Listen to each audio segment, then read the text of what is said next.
Good evening, everyone. Welcome to the November 12th, 2025 Planning Board meeting. I'd like to start with a pledge, please. Allegiance to the flag of the United States of America, to the republic, one nation.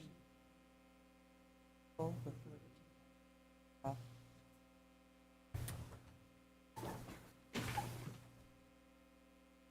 liberty.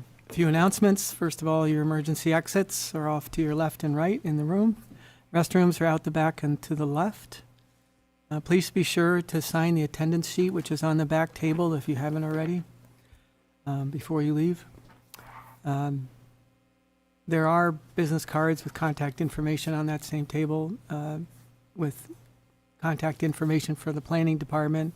Also on the table are resolutions that we'll be reading tonight, along with a copy of the agenda if you so wish. Please silence your cell phones, and please take any conversations you may wish to have amongst yourselves out into the hallway so you don't disrupt those who are presenting to the board. Thank you.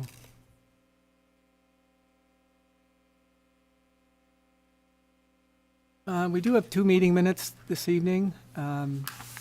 First one, August 26, 2025. And the second is September 23rd. I believe everyone was present except for Tricia at that meeting on August. Any changes, requests? No. Okay. Motion to approve. I'll move. Al moves Second. and Joe seconds. All in favor? Aye. 4-0. September 23rd, 2025. I was not at that meeting, so anything for Lisa? Nope. Okay.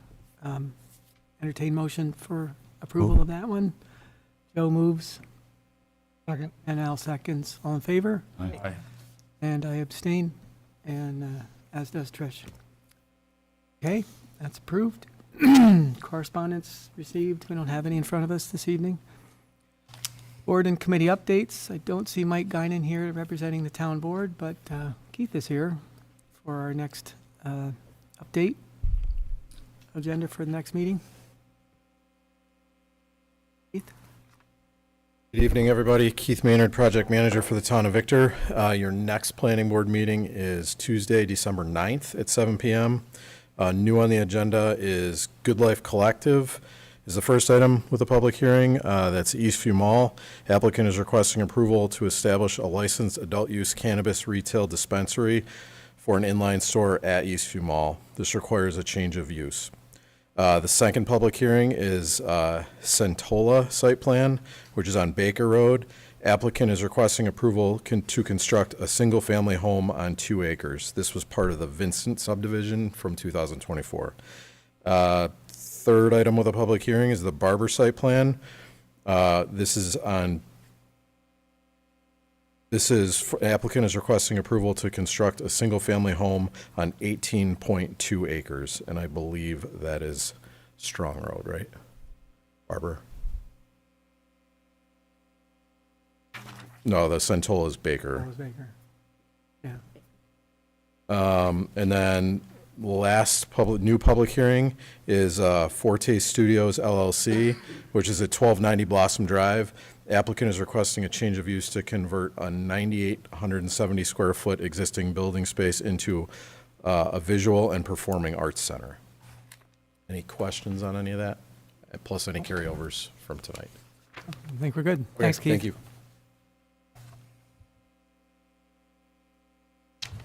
Just a reminder, this is the only meeting in the month of November, and that meeting that Keith just referred to is the only meeting that we are having in December. So we'll pick up the 2 meetings a month back again in January after the new year. This evening's agenda includes several that have been removed from the agenda, in case you were here for those. Cheshire Ridge preliminary and final subdivision was removed until the December 9th meeting. Lehigh Place, PDD, and site plan and preliminary and final subdivisions have both been removed to the December 9th meeting. And finally, the Timberview Estate subdivision and the Stewart Tree Service site plans both were removed at least until the next meeting or January. So if you're here for any of those, you're welcome to stay, but we're not going to be addressing those tonight.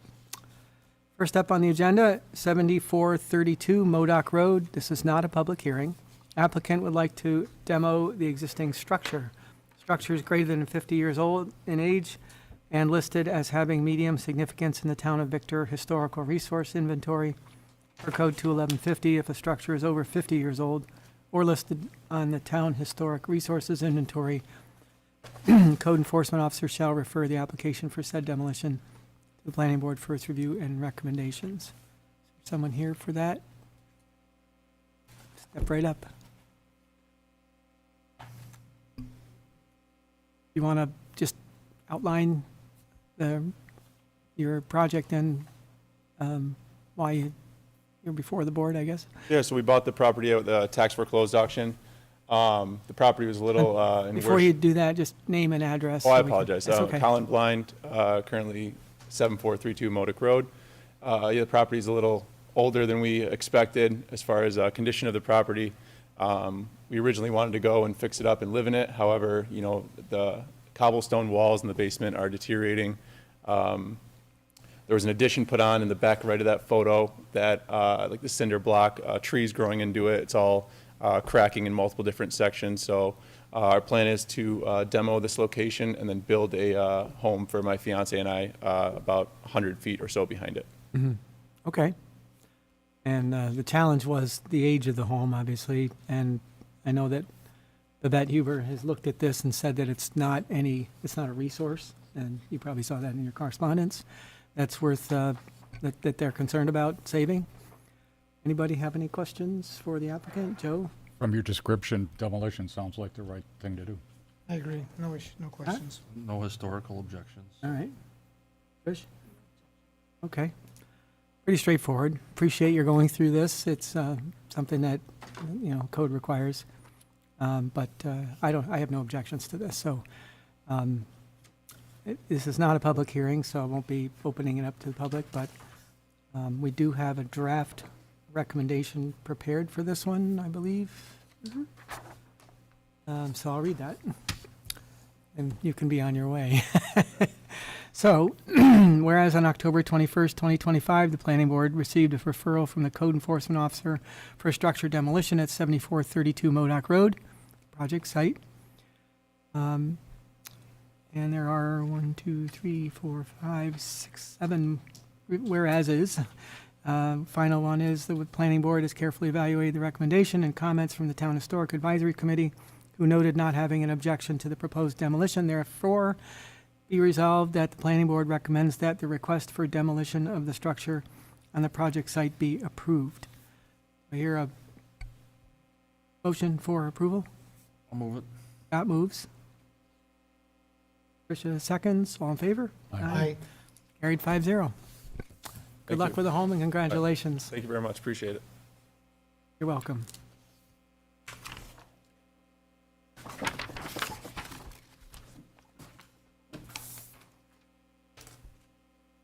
Next item is a public hearing. It's regarding the Chick-fil-A restaurant. Applicants requesting approval to construct a 5,331 square foot quick serve restaurant with a double lane, drive-through, and outdoor patio. This project is proposed on a 1.96 acre portion of land on the Eastview Mall parcel at the southeast corner. Who's here for that?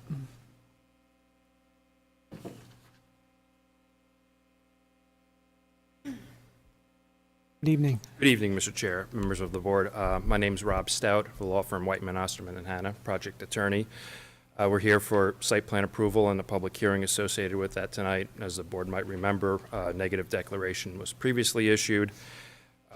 Revisions were made to the no-build restrictive covenant, which have been executed by the property owner and are ready for recording. And as of the last ZBA meeting, we've obtained the necessary area variances. So this board, if it's so inclined, after the public hearing, is free to proceed with the site plan this evening. We have our engineering team here this night. If you'd like to hear from the project engineer, he can go through the most recent submittal to bring the board up to speed. Yeah, that would be great if you could just update us. Doesn't have to be Thank you. detailed. Turn it over to Randy. Good evening, Randy Bebout with Bowler Engineering. So we did resubmit updated plans on November 5th that address the remaining comments, which were the Labella Engineering Review comments. Most of them, or I should say all of them, were straightforward, unless the town engineer has any additional comments. I think we've addressed those. We did receive some additional comments from code enforcement officer, which stated that all comments have been addressed. So at this point, I believe we have addressed all the town review comments. And And you received your variances from the zoning board. we received the variances from the zoning board, including the area variances and the sign variances, which we did reduce the signage.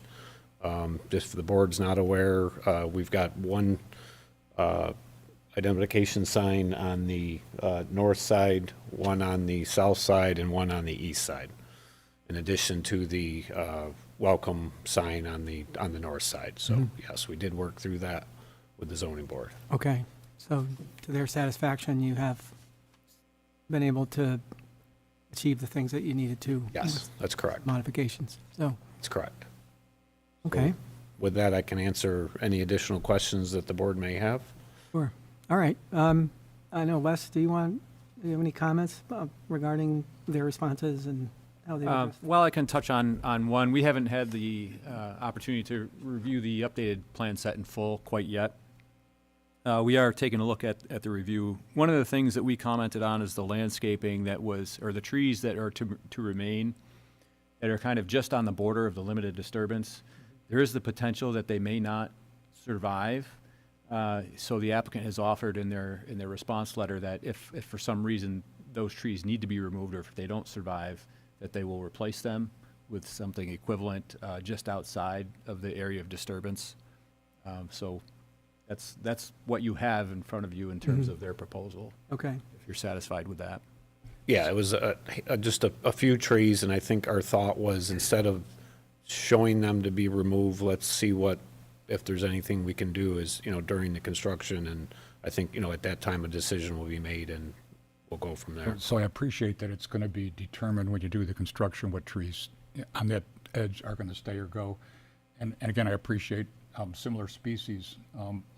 I'd like a little more specificity, maybe on size. Maybe if we talk about 4 caliper inches or 3 caliper inches, so that there's a more substantial tree goes in the ground. I think that's probably the only comment I would. Yeah, and I would say the sizes will be consistent with what the other trees that we're proposing, which we did increase the size of those calipers and the size of the evergreens when we were through this review process. So I would say, yeah, it'll be consistent with the other proposed trees. Okay, works for me. Yeah. yeah, No questions. I mean, we've seen this multiple iterations, and I think we've got to a good conclusion here. yeah, the site plan is up on the screen. Randy, if you can maybe with a laser pointer point out the few trees that were questionable, whether or not they would. Yeah, so there's a couple right in here, and I think, because I can't really tell on this the difference of the existing proposed, and I think there's a couple up in here. So all of those trees, for the most part, are existing. And if there isn't existing in that spot and it dies, you just put another tree in the same location? Yeah, well, so what we would do is move that, we would just take that and move that back off the slope, away from the slope. Okay. So, the mature height of the tree, the root is not into this embankment area, Or the would be wall, the plan, yeah. Okay. All right, thanks. Scott? I don't have anything beyond what was already spoken about. Okay. Tricia, any questions? Okay. All right, it's still an open public hearing. I'll open the floor up if anybody in the audience has any questions for the applicant. Suzie, anything online? Nope, okay.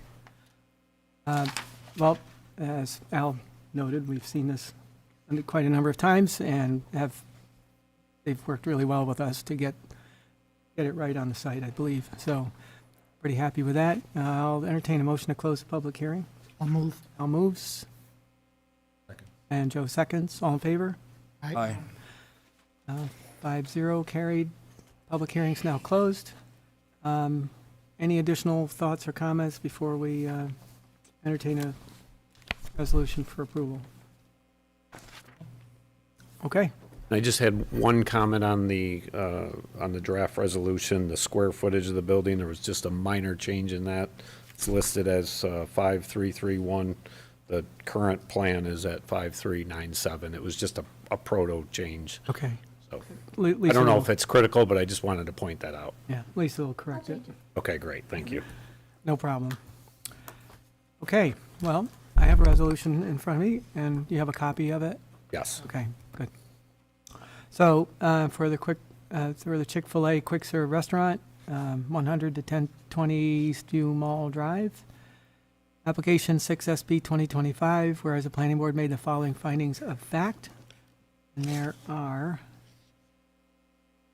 8, 9, 21 of them, you have 2 6s and 7s here, Lisa.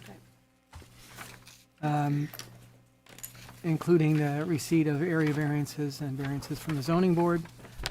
Now therefore be it resolved that the application of Chick-fil-A Inc.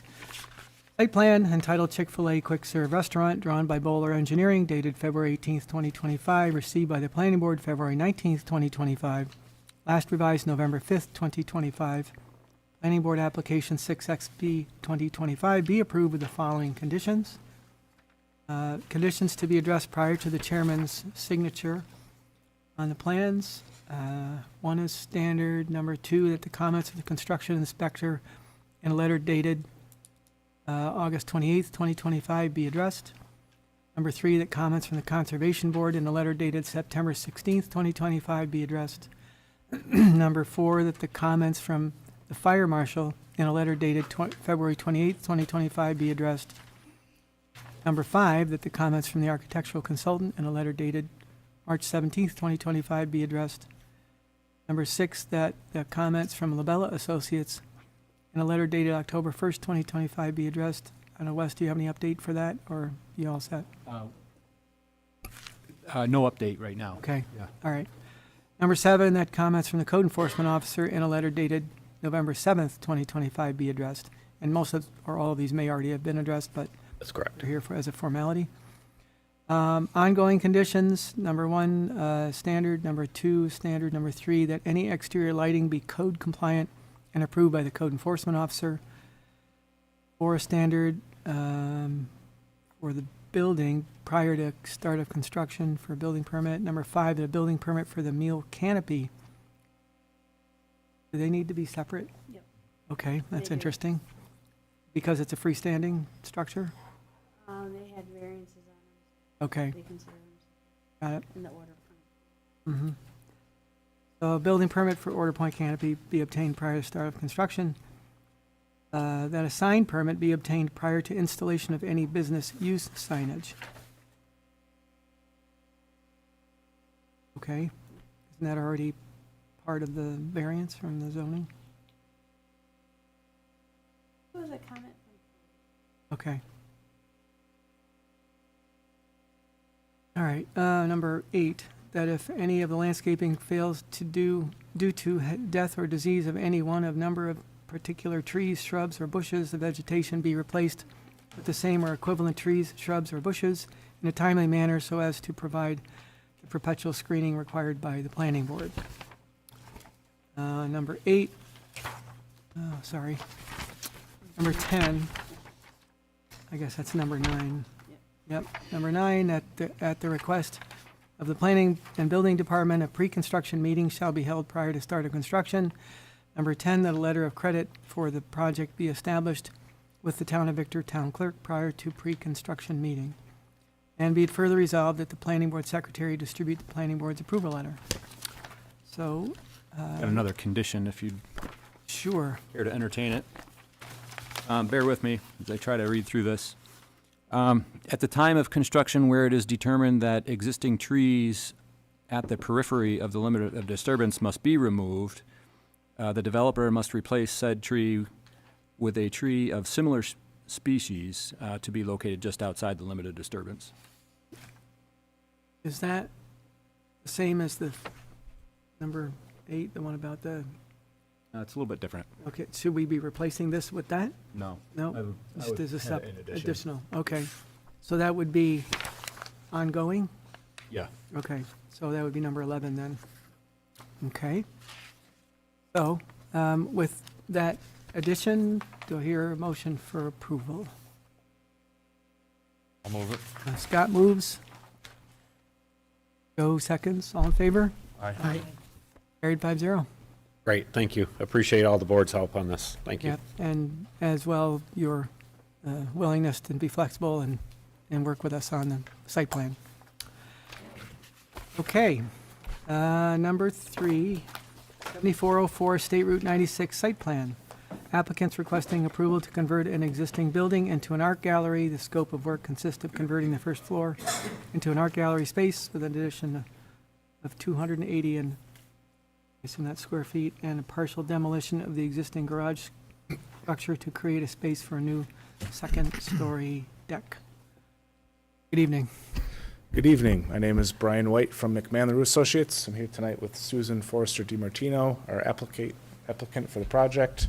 We did appear last month before you to present this project. We're proposing to convert the property, existing structure, into an art gallery with a second story comprising of a transient living space for traveling artists. We are in receipt of comments from the town engineer as well as code enforcement. We've worked to address those. The plans that you see tonight are reflective of the most current comments dated today, I believe, for engineering and the 10th of October for code enforcement. To summarize the changes from our last meeting, we have eliminated the cut slope on the uphill portion of the property. Instead, we're proposing a landscape wall with curtain drain to divert runoff towards the structure. We felt that additional cut into that hillside with the concerns from last month would be difficult based off the disturbance area and clearing required for that. So we've eliminated that. We've added our light contours onto the lighting plan per comments from the code enforcement. Those are the two primary changes. And we would like to clarify on the other engineering comment for the toter enclosure. We won't have a chain link fence. We're going to do a board-on-board fence with a gate to be more aesthetically complementary to the structure. If there's any further questions, I'd be happy to go through that with you. I had a question regarding the site and any work that's been going on since before you guys made this application, I believe, or at least it's currently going on. There's a lot of earthwork out there in the front of the building. It seems like it's going over to the adjacent site. Is that true? That was the Thirsty You need Turtle. to, I'm sorry, you need to step up to the mic. Yeah, I believe that there was vegetation clearing in that drainage swale toward between the Thirsty Turtle and this property that was completed by the adjoiner. Okay. An so- effort to maintain drainage. All right, so that's their maintenance on their site. That's correct. Did it extend onto your site? Not visually, we haven't surveyed the disturbance. Okay. It's my understanding that it was done on their property by, again, maintaining that drainage. Okay, thank you. I just Yep. wanted to get that clarification. Good. I drove by it on the way here, but it was hard to see. Well, yeah, it's kind of dark out. Please? Okay, questions for the applicant? Not? I don't have any more questions beyond last meeting. I think they did. Make sure you kind of- get your microphone closer. I think they did what we had asked them to do and taking a look at the slopes in the back. And I guess with respect to parking, once again, I don't see a lot of options beyond what they show. Okay, That's all I have. Tricia, questions? Just wanted clarification on the residential component. Does that mean that would be it's 30 days or less for that? I believe so, as code requires. Again, the intent is for artists that are participating in Right. the gallery would just be there temporarily. If code requires 30 days, then we would comply with that. That's what I mean. I mean, is that with the transient residential generally a 30-day or less requirement? that's what, when I'm looking up, it seems like that's the definition, and Mhm. want to make sure that was clarified. Yeah, no, I don't know, Wes, do you have any other, I could look up the town code here. I can't, Find this it. is like the first one that I've seen since I've been on the board, so I haven't thought about this question, but it's a good Right. one. Yeah, Just so that, even moving forward, once there's identifiable change, that yeah. no matter who's in there, that we have Yeah, that's a good point. Okay, And on the same note, I'd like to add a consideration for the draft resolution, item number 2. If we could add that component as part of the resolution, that would be appreciated. okay. Well, when we get into reading it, we'll make that addition. Anything else, Tricia? Okay. Al? Nothing else. Okay. Joe? No, I noticed the removal of vegetation at front too, and A, I'm glad to see invasive species gone. And two, it already improves the look of the property. So if the town engineer doesn't have any issues with the responses to his questions, I'm good with this as well. Yeah, so I did see the updated comments, and Labella did issue an update letter today. I think the majority of our comments have been addressed. I think there's even a new submission as of late this afternoon, so we don't have anything that's outstanding that would be a showstopper. Yeah. Okay. Thanks, Wes. Yep. I was just reviewing the site plan with the retaining wall that you've shown. Basically, looks like 4 foot high, 3.5. 3.5 feet. Yep, okay.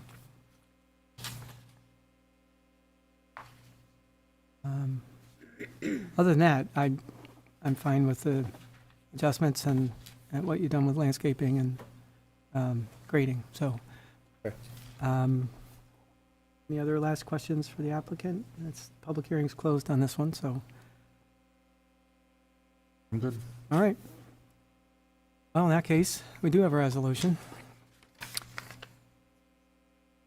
Yeah, okay. Can't.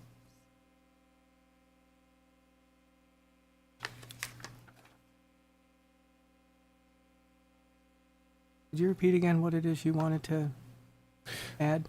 Yeah, I would suggest for item 2, in addition to the intent to operate the first floor as an art gallery, Okay, I would suggest that we could add in the second story would be used for transient living space for traveling artists. oh.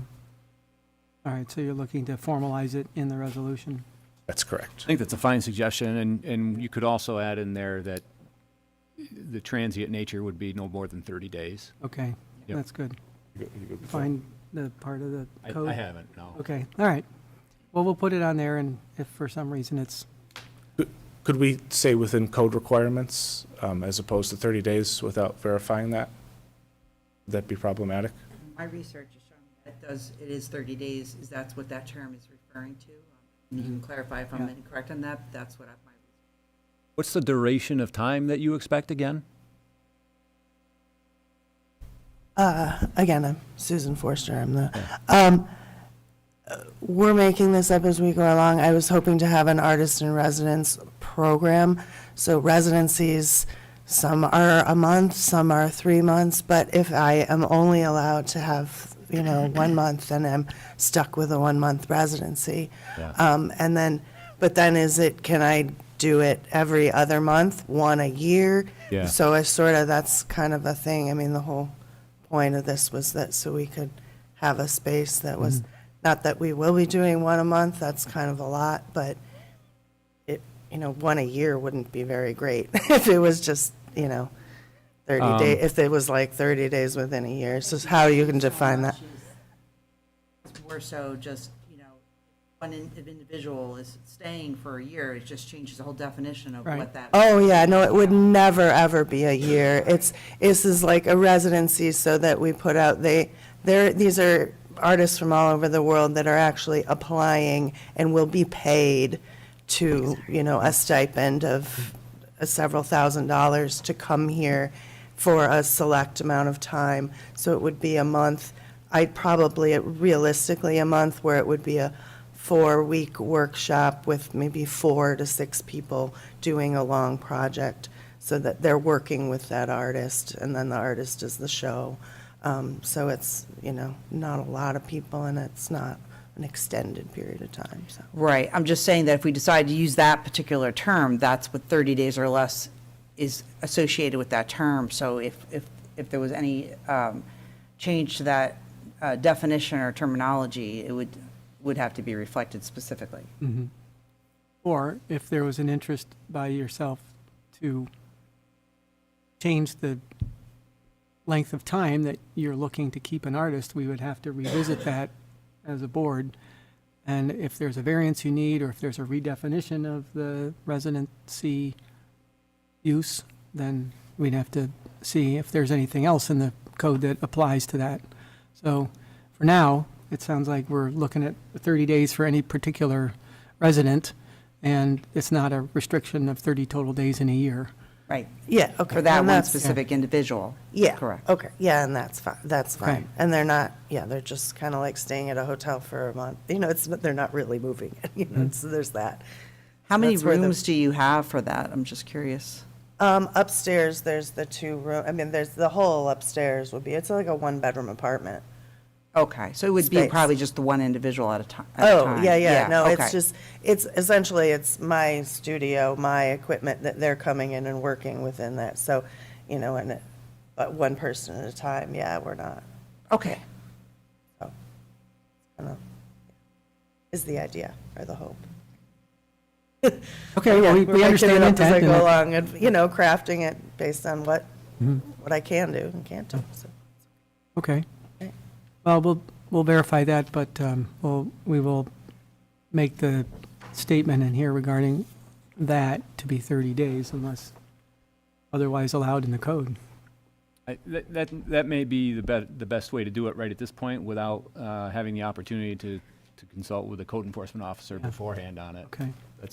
That's probably Right. the way to go. So, Lisa, if we can add that to part 2, and if you want to listen to it, the discussion, we can add into the resolution.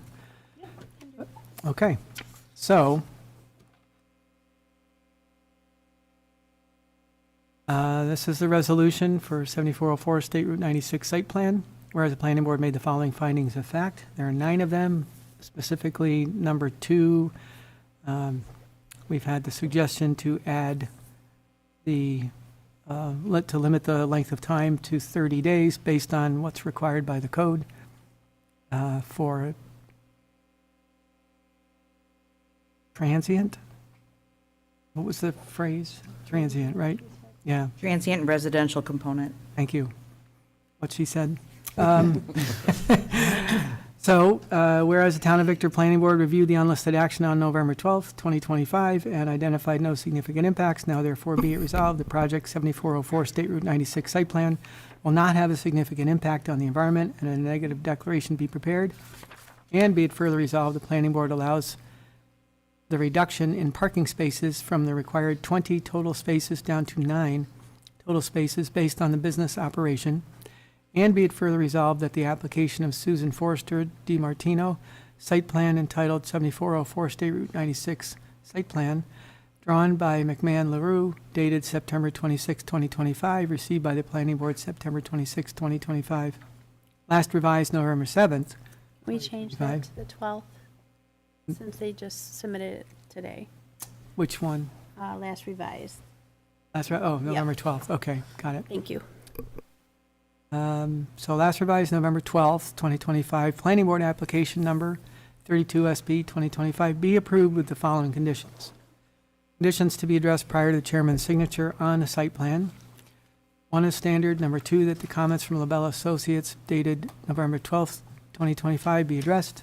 Number 3, that comments from Code Enforcement Officer dated November 10th, 2025 be addressed. Number 4, that any exterior lighting comply with Chapter 131 of the Victor Town Code and be approved by the Code Enforcement Officer. Ongoing conditions. Number 1 is standard. Number 2 is standard. Number 3, all erosion and sediment control best management practices shall be maintained until the project is complete and stabilized to protect neighboring properties. Number 4, that any exterior lighting be code compliant. We just read that one in the previous, so that's out. Number 3 then, that any exterior, oh no, that's 4. So number 4 becomes that building permit be obtained prior to start of construction of the proposed addition, interior renovations, and exterior deck, and be it further resolved that the planning board secretary distribute the planning board's approval letter. So on this resolution with modifications discussed, do I hear a motion for approval? I'll move. Al moves, I'll second. and Tricia seconds. All in favor? Aye. Carried 5-0. You're on your way. Thank you. You're welcome. This will make it good. Okay, number 4, Cheshire Ridge was removed until the next meeting. Number 5, Bow Wow Dog Salon. Public hearing is closed on this. Applicants requesting approval to operate a dog grooming and kennel facility at an existing building. It would include 43 kennels, a grooming area, office space, and a fenced area.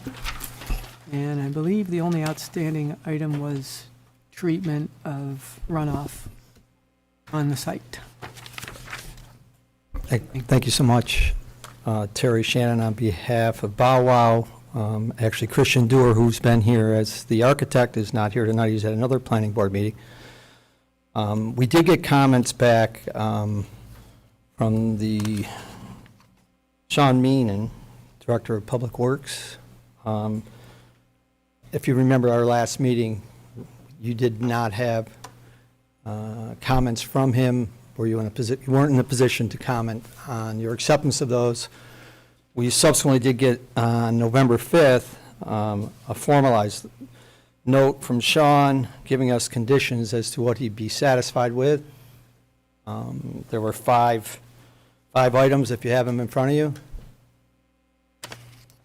And subsequent to that, Chris Stewart did respond to those 5 conditions that he'd be satisfied with the waste management program, and you have that in front of you as well. Mm-hmm. So It's in our packet. that's where we are.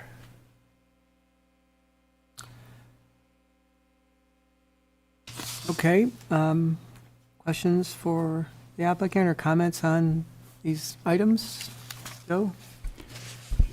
Having been involved in writing standard operating procedures through my career, it's important that not only is it the manual that says and gets dusty on the shelf, it's the ongoing training for new hires, and maybe refresher training is appropriate as well. So I'd just encourage you to make sure that takes place as well.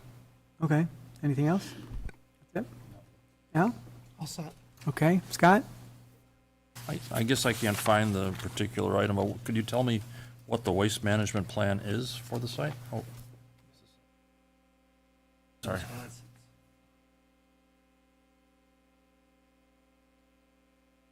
We had some discussion about runoff, I guess, in the back there. How is that to be treated? I think I saw in your plans that there was like a gutter system perhaps going into the residence or the building somehow? Is that how it's to be treated? Right. Actually, Sean did mention it in that second page, what he would be satisfied with amongst the other items. So he's allowing you to do that then? He's okay with that? Yeah, based on those 5 conditions. Okay. And the permitting process will trigger a lot of that oversight as well. Okay. Well, I think that's better than a discharge into the wetlands, so Right. I like that better. I Okay. think the plan is to have it regularly discharge to the wetland, right? Except for when you're rinsing it down, you'd pull a plug and it would go back into the building, because Sean did not want the constant I&I going into the sanitary sewer. Correct. So it does go into the wetlands or it doesn't go into the wetlands?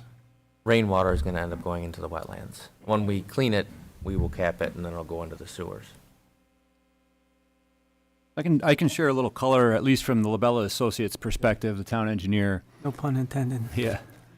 So the approach that the developer has proposed here, and that the village DPW superintendent is okay with, provided the conditions, that may be a reasonable approach to, solving the problem of waste and potential waste going into the wetlands. We do have, one of our engineers was concerned that you could have the possibility of concentrated animal waste going into the wetland, given the scenario of plugging the sanitary sewer segment, and then if there was a rain event or a snow event or melting snow event, and you have animals that are outside doing their business, and if it's raining, the liquids are going to accumulate and likely go into the wetland via that, almost like a direct discharge,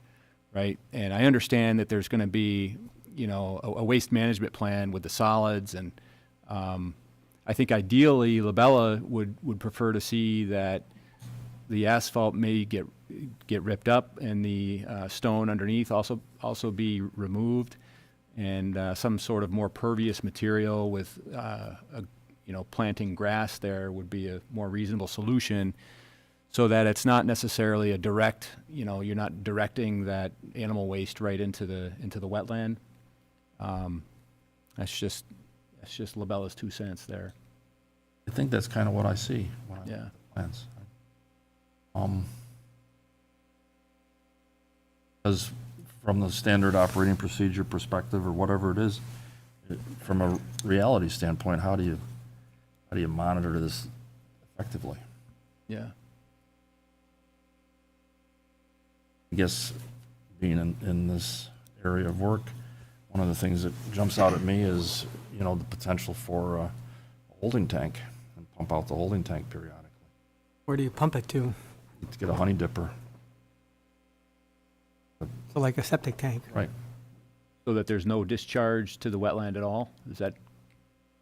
Because I think if that area is uncovered, it's subject to rain and snow, right? Right. It's going to carry whatever, whenever, based on things roll out. Well, how often is the area planned to be cleaned with that, so that it's contained and put into the sanitary sewer versus letting a torrential rain? I got to imagine it's going to be once a week. So you wouldn't- Depending on the amount of dogs that are in there, right? If we're full, we're going to clean it every other day, right? Mhm. I don't want it to be full of pee and have it stink in the back in the pond. That's not a desire of mine. The whole point of the asphalt is to get rid of the smell and the growth of urine. Otherwise, it's just going to soak in and stink. Grass doesn't last. Dogs tear it up. Yeah, I think you would have a hard time probably growing grass in that location, Oh, just you because it definitely- is so small, Right. right? And the Well, even amount if of it was dogs that you could have big, they'd potentially just- out there. They just tear up one spot the entire time because Yeah. they Yeah. hit the door and go left and Yeah. tear it up. That's the idea, is the turf on top of the asphalt and then controlling the water. Is the turf going to retain that animal waste over time and smell? Ideally, no. Yeah. If it does, then we rip it up and redo it. There is other options for it to drain underneath, but I don't know how well that works. I'd have to try it before I buy it. What if you had, I guess this is problem solving, but what if you had like a pervious pavement or something with various stone and sand underneath and perf pipe, that sort of thing that would offer filtration and some level of treatment? Yeah, but at some point, I know. you're going to have to lime it or do something to Neutralize. the urine, and I have a hard time seeing that being successful, because you'd have to rip up a lot more infrastructure to clean it up, and it's almost more desirable to have them clean it regularly. I mean, it's got to be weather dependent, I would assume. So you want to make sure that before you get a rain event, you clean that off, and then it goes into the sanitary. And then if it rains, it's much less, I'll call it more diluted. At least it'll have been cleaned off the surface of a controllable surface, which is the asphalt. Wes, did the engineer at your firm have any suggestions for modification then that might be acceptable or worth considering? Well, it's a hard site. It's a very difficult site because of the size, right? And I think of course, the applicant got a variance, right? Typically, I think a kennel would require a 2-acre parcel. This one's 1 acre. That 2 acres might give you more of the green space that you would need to be able to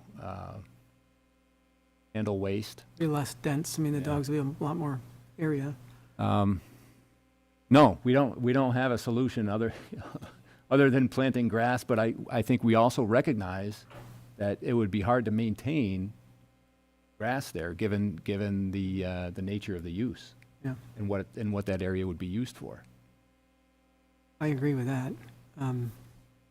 Is there any, so I don't know if a roof over the top, just over the top of this area, if that would help, right? Because then you've got rainwater falling on the roof and not mixing with the animal waste. Mm-hmm. And then when you're hosing out the, when you're shoveling out the solids and then hosing out for any of the remaining animal waste, you would pull the plug for the sanitary sewer and send it to the sanitary.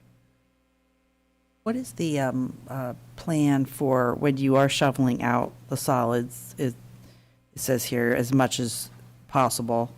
Where would that then be removed to? I mean, it's coming obviously off the property, correct? Garbage bags and garbage cans.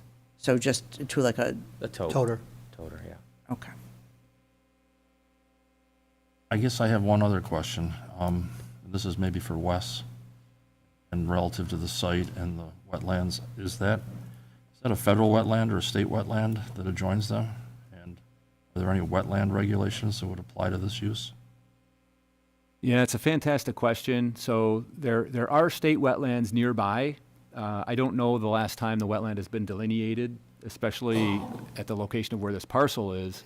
It is very possible that because we are in DEC's or the census urbanized area, the DEC would take jurisdiction over this wetland. Right, and having worked with them in the past, they seem to have all kinds of information and ideas on this type of situation. Yeah. I mean, I guess my point in bringing that up is I would feel uncomfortable saying, yes, go ahead as proposed, excuse me, only to find out that there's some regulation they have that we would have contradicted. Yeah. So that, I given where the DEC regulations are since January, my guess is that probably you haven't done a parcel JD submission to DEC, right? No. And, that could be a long process. Right. Well, if they do what they're proposing, Yeah. and would DEC come along and say, hey, you didn't, come to us first? Yeah, I don't know. If you were to call this up on your GIS, would it appear as a state wetland or a federal wetland? Well, I can show you.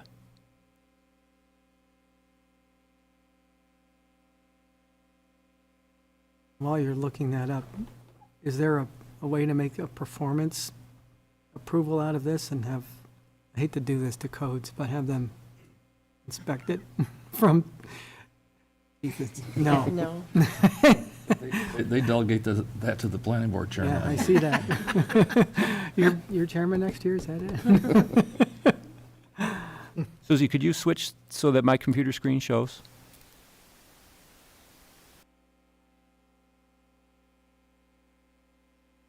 We are here.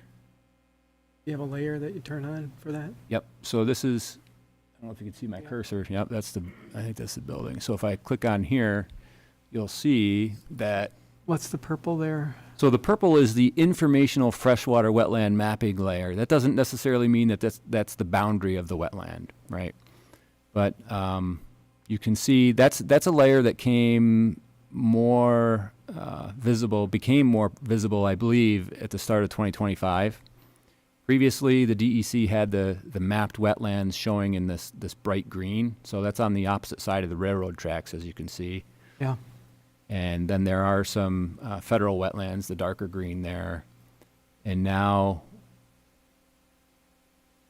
it's just an informational layer that DEC would use to identify whether there are wetlands on this parcel.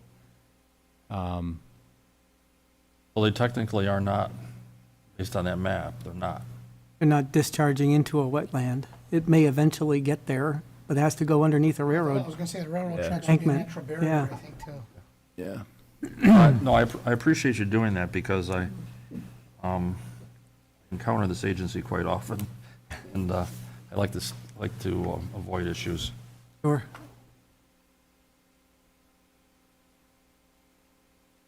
Anything else, Scott? No, I don't have anything else. Tricia, any comments? Questions? I actually have one question.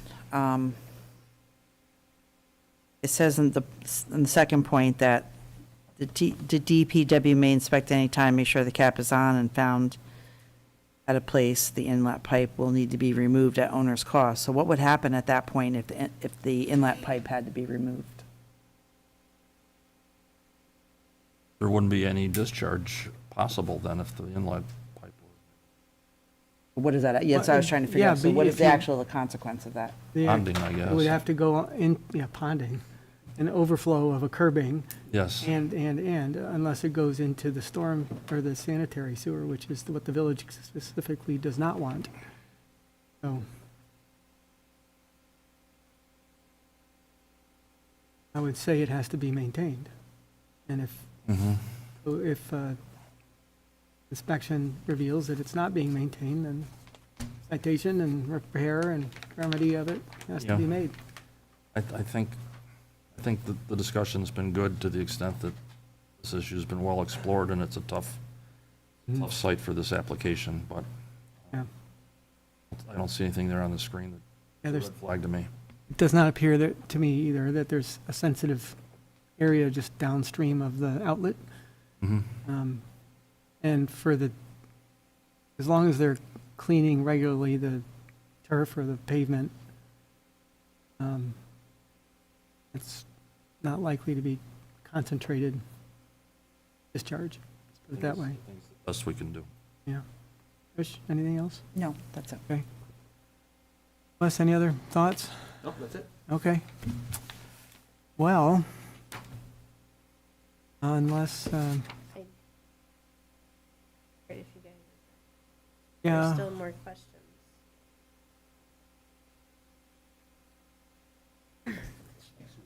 I think we've probably seen this enough, but Thank you.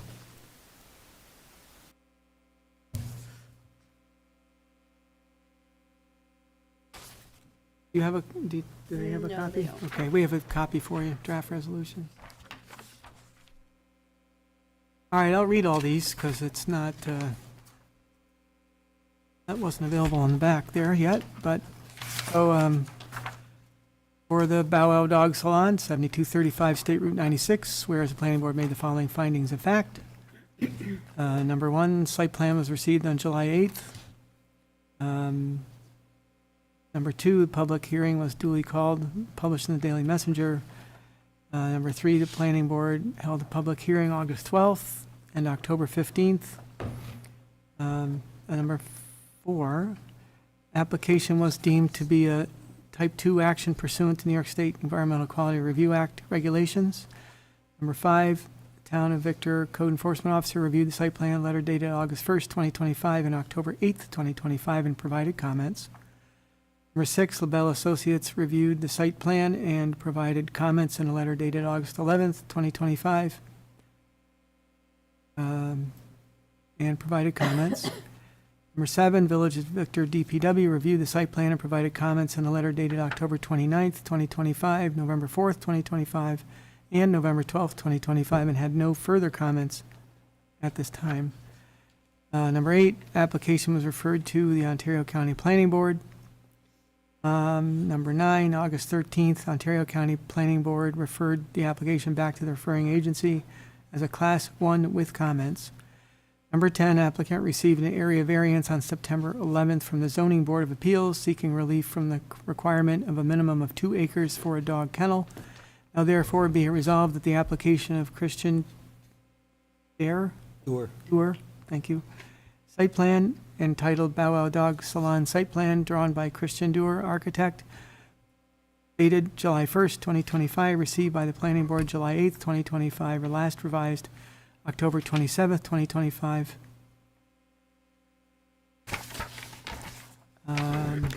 Planning Board Site Plan Application 23 SB 2025 and Special Use Permit 7 SU 2025 be approved with the following conditions. Conditions to be addressed prior to the chairman's signature on the site plan. Number 1 is standard. Number 2, the comments from the code enforcement officer dated October 8th, 2025 be addressed.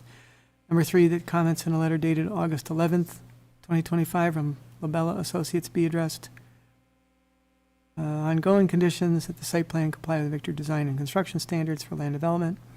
Number 2, the exterior lighting code be compliant. Any exterior lighting be code compliant and approved by the code enforcement officer.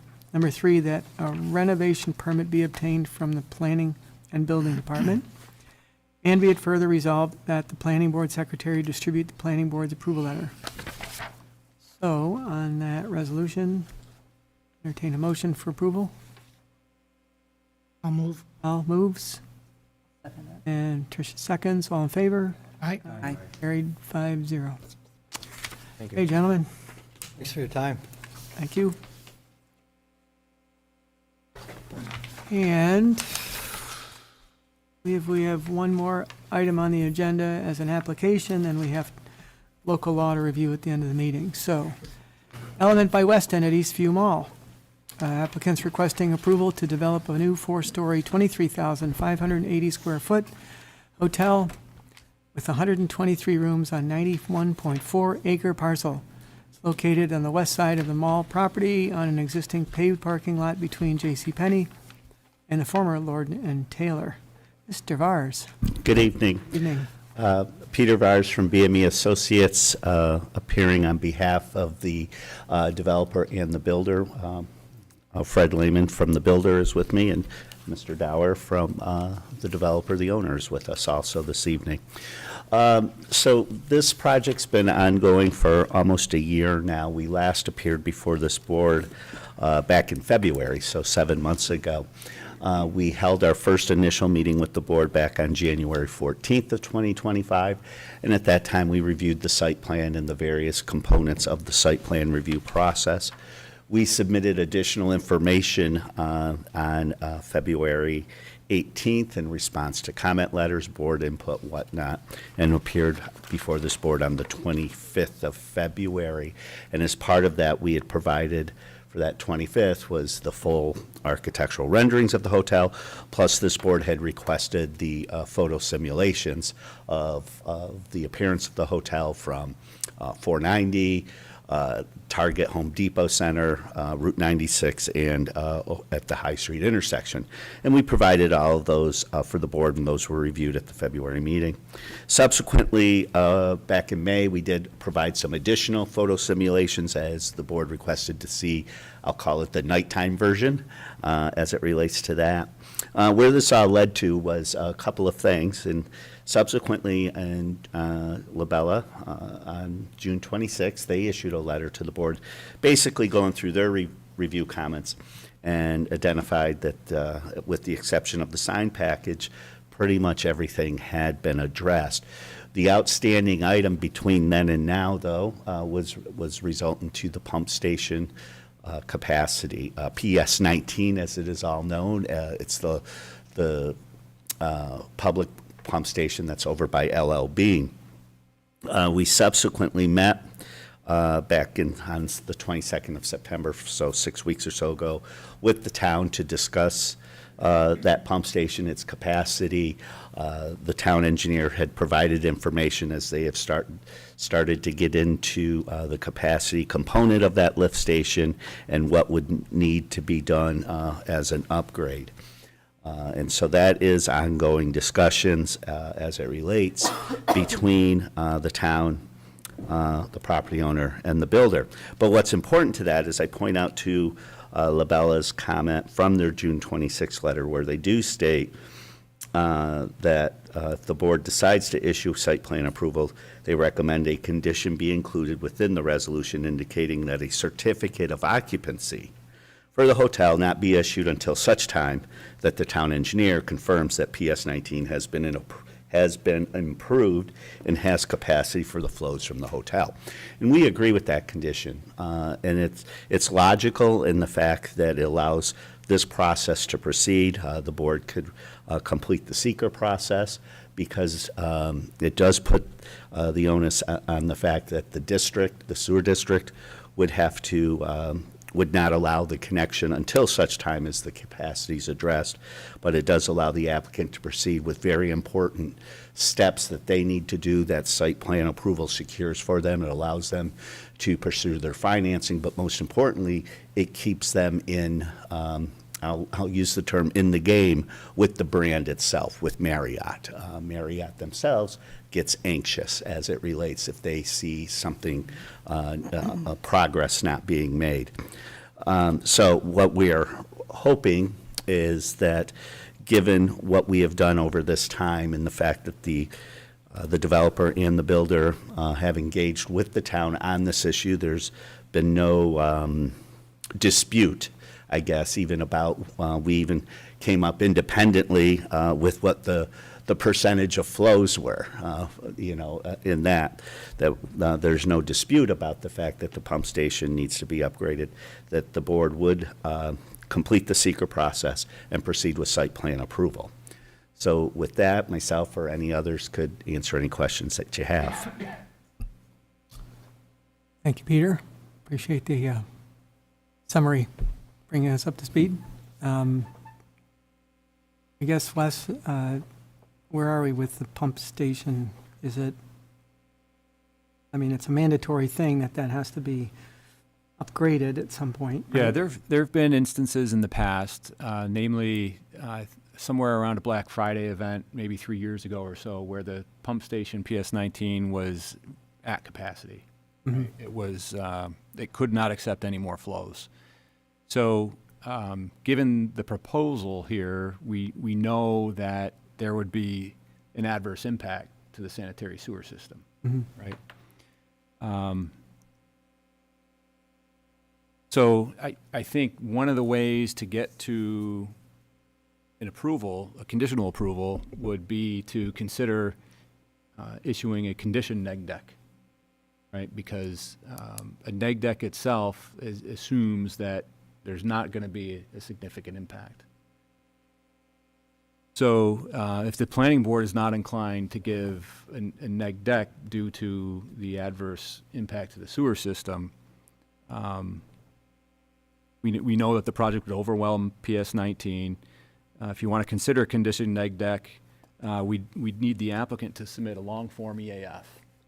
We have a short form because it was an unlisted action, right? We didn't anticipate needing a long form.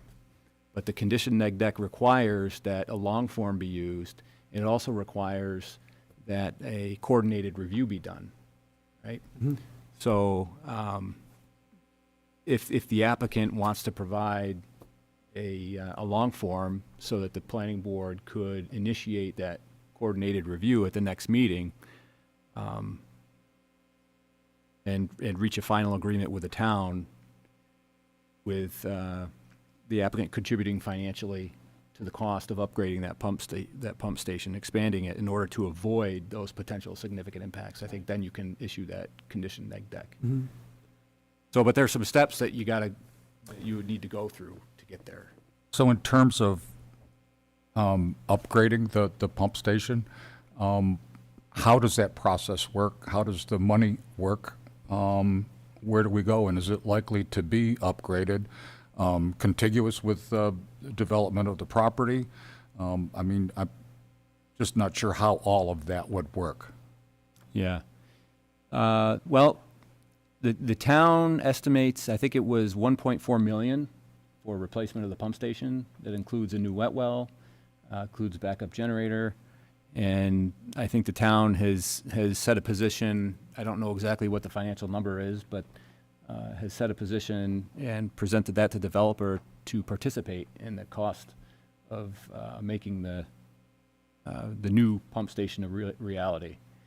And that would be, the construction of the pump station would likely happen probably concurrently with the hotel. Oh, that's the word I was Concurrently? Yeah, there you go. Yeah.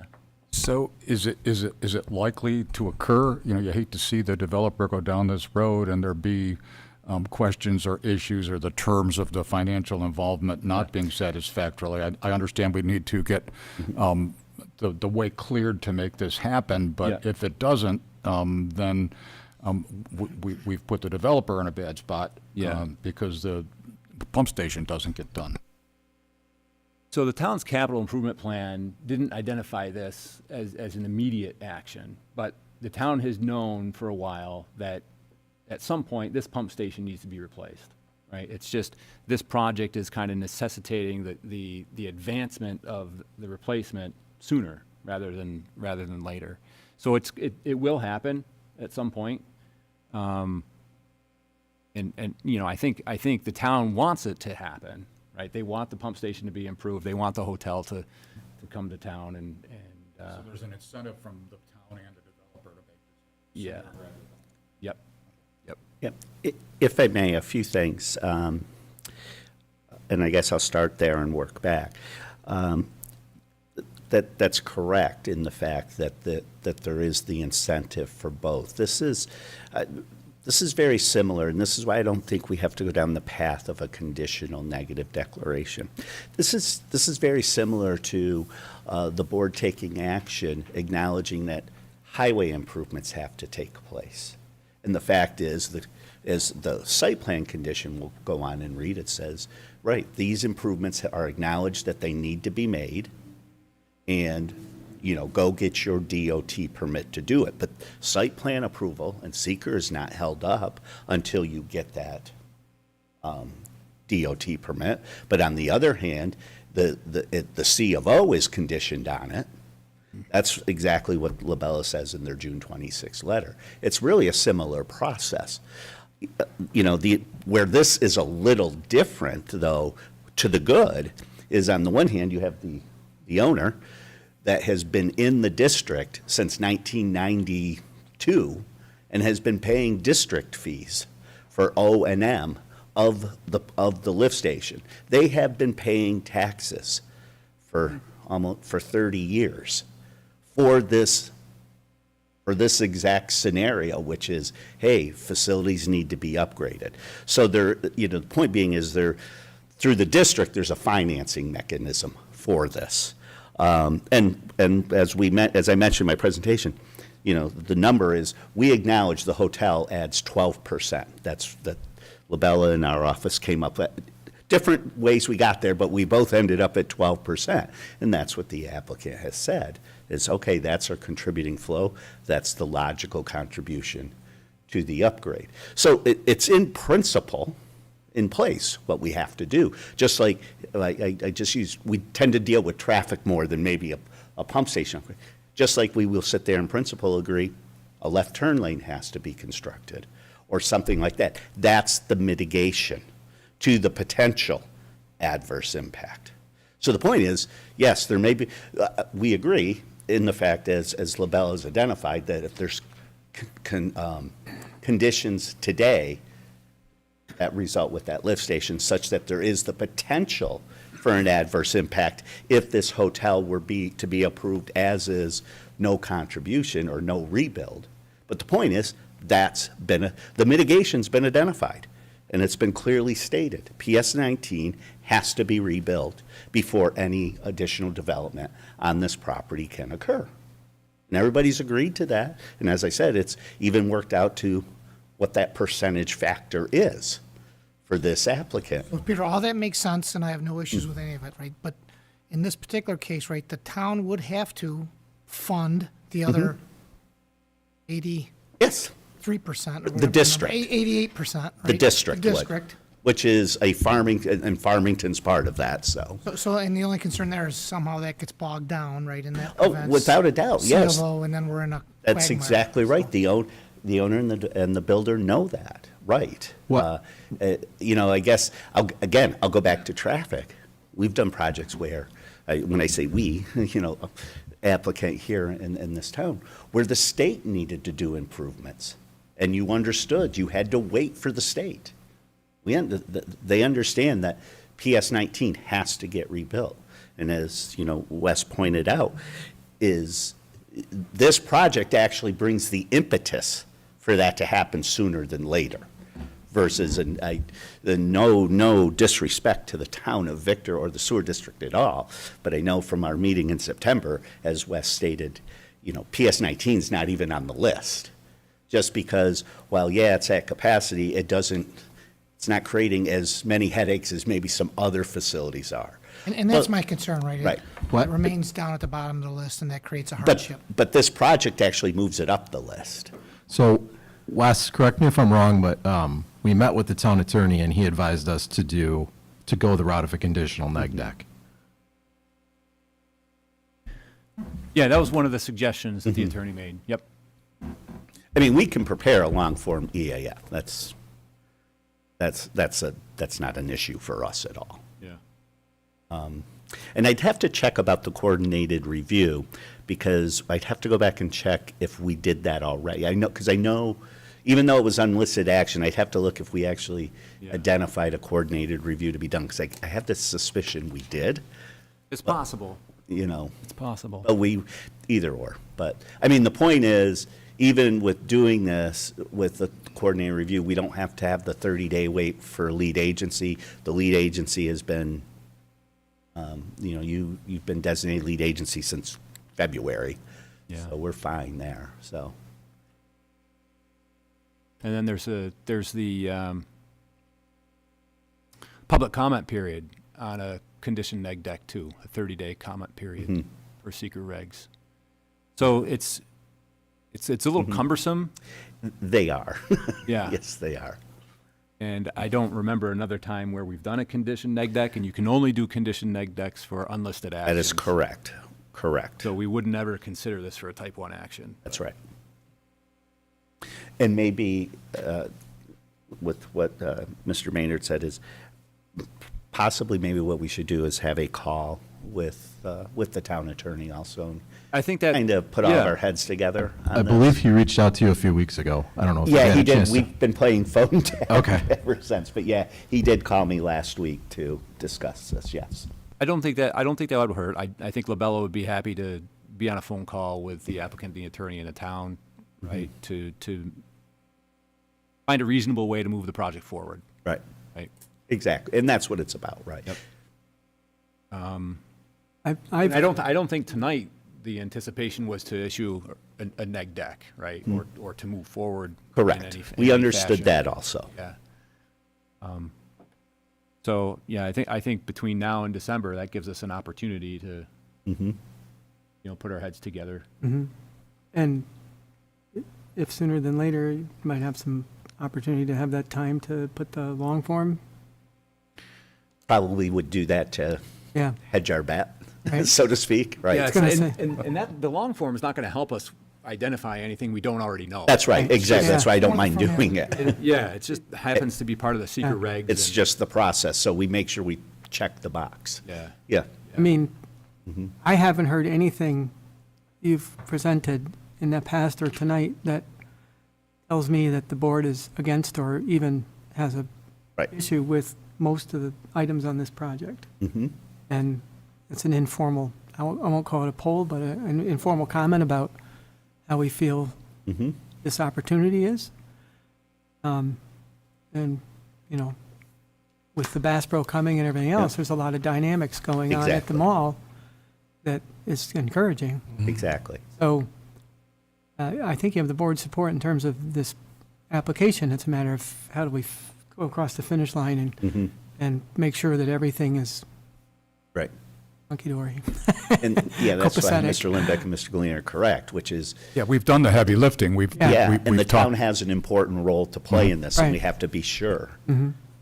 because I can speak for the owner and the builder, they will not pony up the $1.4 million Although that would themselves. speed the process I up. would say sure. We need a lot bigger hotel. Yeah.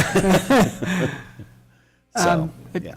Tricia's first time hearing this one, I believe, on the board. Do you have any questions for the applicant or No, I don't. clarifications? I mean, there's a lot to this that we've looked at already, but hopefully you get a chance to get up to speed. There's a lot of information here. So I want to make sure you're not left out with our Appreciate that. conversation. Thank you. So we'll take it on ourselves to coordinate that meeting. Yeah. Okay, Keith, I'll reach out to you. Are there any downstream issues in terms of where this pumps to? Is there capacity? That was one of my thoughts. We've been told no, that there's no, right, that you had verified the downstream is, the route is all good. It's just this lift station. It's getting things off the site. Right. That's the problem, Yeah, basically. once it pumps up to the top of the hill, High Street 96, it goes. And for the Chick-fil-A restaurant that was in here previously, that's a different pump station? Right, they don't go to this pump station because of their They're downstream. higher. They get, yeah, they're downstream of the pump station, correct. Their connection is Okay, downstream. so you couldn't work something out with, No, the big mall's in the middle. No, nice thought. Oh, because in all seriousness, we did look at that. We looked at ways to Go downstream. avoid PS19, and Okay. there Well- just is no way to do it. But my question related to that is at the target area, Yes. there's a private pump station Correct. on site that then's going to pump it to Correct. 19, correct? Correct, and that. And that's pri- okay? It's private. We've provided the calculations to Labella to review, and in that letter, they had confirmed that. But actually, and we have confirmed that DEC has to approve that connection also. Uh-huh. And kind of technical, we just need the BSP 5 form signed. Yeah, you guys have been waiting for that. Yeah. So, Just want to clarify that yeah, we know but where yes, it's going. and this- yes, we did do that analysis and So the provide. hang-up that is PS19. Yep. Otherwise, Mm-hmm. fits the site. Are we okay with traffic and everything else on the site? I mean, it's, Correct, yes, because we were, all of that information was provided, but just quick summary off the top of my head. We were under the 100 peak hour trips. The hotel is an off-peak hour considering, as it relates to the retail use in the area. So we had a email, I believe, from Matt Orvek at DOT, basically, stating that there would be no potential impact okay. on that. Taking through my head all the list Yep. of things that we usually think about. I should have included the past minutes, but I can pull those up. But you guys, at one of the meetings, had a lot of concern on lighting. They had the rim lighting, but I will include past minutes for you guys in the next thing. Okay. Yep. I think some color, but I think the lighting was your concern, band lighting. Yeah, Yep, and they- about the lighting bands. yeah, there's bands all, I Yes. mean, if you look at the photo sims that Yep. you guys put together, it's kind of hard to tell what the real impact of that lighting Right. is with the type of photo sim that was done, so we want to make sure that it's going to be compliant, that it's down lighting or Right. soft lighting, or 'Cause however you want to look at it. That was one of the comments LaBella had was, Mhm. I'm going to call it the composite plot, which Yeah. was the plot of the light intensity points from the proposal combined with what's already there too, and we did provide Yeah. that composite. Okay, Yep. So, all right. Thanks, Lisa, that was good. I'll include them. Yeah, okay. Unless you have questions for us, I don't think the board is. yeah, we'll get more- this, yeah. this worked out. Let's move forward, so. Okay, Okay? great. Thank you for your time this Hey, evening. Peter, thanks. Yep. Appreciate the update.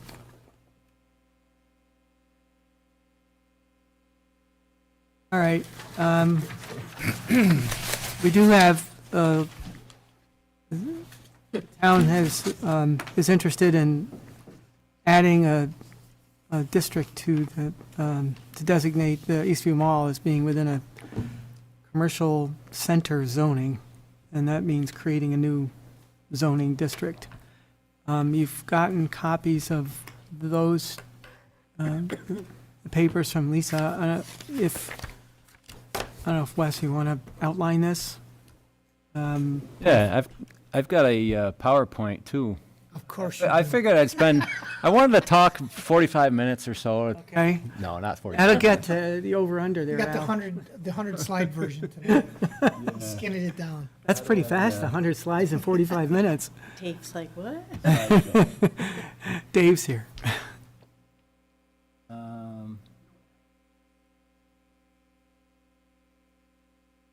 Oh, maybe he can't find it. No, I got it here. I'm trying to figure out how to make it go into the slideshow. Slideshow. Usually down it's there? that one right there, yeah. Yeah, I click on it and I get all this stuff. Oh, I thought you were hitting the power button.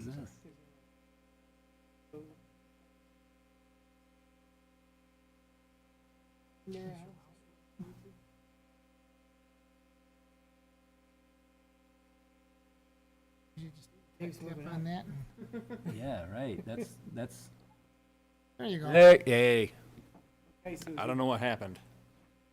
All right, it's working now. So Wes, just a question, and you can weave it into the slideshow, but what advantage does creating this type of zoning have over PDD? And I think, Scott, that's maybe what you were alluding to prior to as well. Like, are there advantages to creating a new Right. flavor of ice cream? It seems like the PDD is the answer to everything. Well, it is kind of the Yeah. catch-all. I hate to say it, but But it also seems to me that ECU Mall is a classic candidate for it because of the mixed-use component to ECU Mall. But yeah. So just I guess I'll think listen- about that listen- question See it on the as you screen go there, through Wes. The education. listen to Wes's presentation because it sounds like he's got it all. Unless we're not seeing it geared on up the there. screen yet. Yeah, I see that. It's not coming up here. Well, I'm not going to be able to show you guys what's going on here. What is, And we're all on the edge of our seats, too. It's a new wait a computer. minute. Here we He's go. gonna blame it on the Yeah, here. computer. PC Are you looking for output, another monitor? Do you have an extended monitor, is that it? That's when I just start clicking everything. That's when it locks up for me.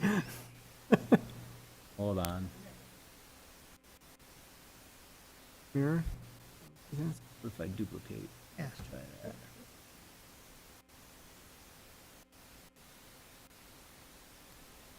A little See, technical. I almost wonder if it's Oh, your mouse please. that's not fully working every time.